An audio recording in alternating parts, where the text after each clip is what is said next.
What would you do if your faith was tested by the very institution you held dear?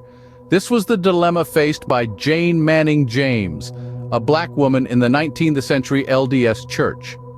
Born into a free black family in the early 1800s, Jane's life took a transformative turn when she encountered missionaries of the LDS Church.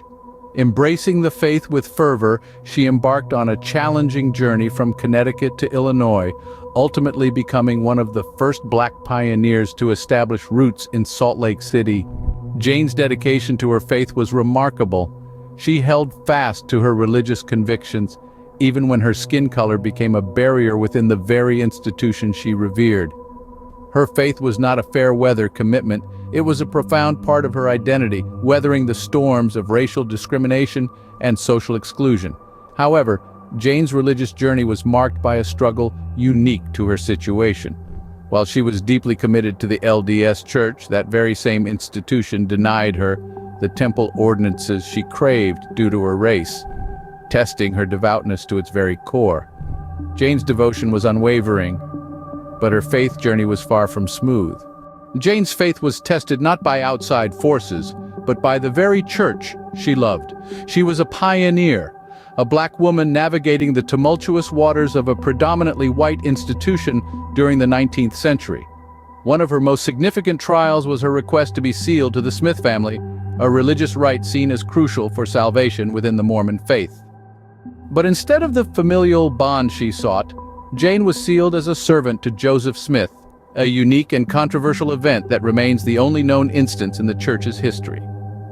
Unyielding, Jane continued to petition for the adoption sealing she desired, displaying a resilience and commitment to her faith that was nothing short of remarkable. Yet, the blessing she pursued with such tenacity proved elusive. Despite her petitions, Jane died without receiving the blessing she longed for. Fast forward to today, the LDS Church has undergone significant changes since Jane's time. In 1978, a significant doctrinal shift took place. Black individuals were granted the right to participate in temple ordinances, a privilege Jane Manning James had been denied due to her race.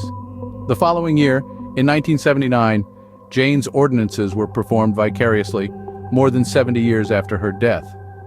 This evolution in the church's practices brings to light important questions about the role of prophets and the validity of certain priesthood ordinances. The shift in doctrine that occurred over a century after Jane's pleas for equality raises questions about the nature of divine revelation and the role of societal influence in religious practices. Moreover, it prompts us to ponder on the concept of eternal truths in religions and the flexibility of these truths in the face of societal evolution. Jane's journey, though marked with trials and tribulations, resulted in a long overdue change, a change that continues to impact the lives of countless individuals today. Jane's story remains a powerful testament to faith in the face of adversity, reminding us of the need for continuous introspection and growth in our religious practices. Sometimes I feel like a slave.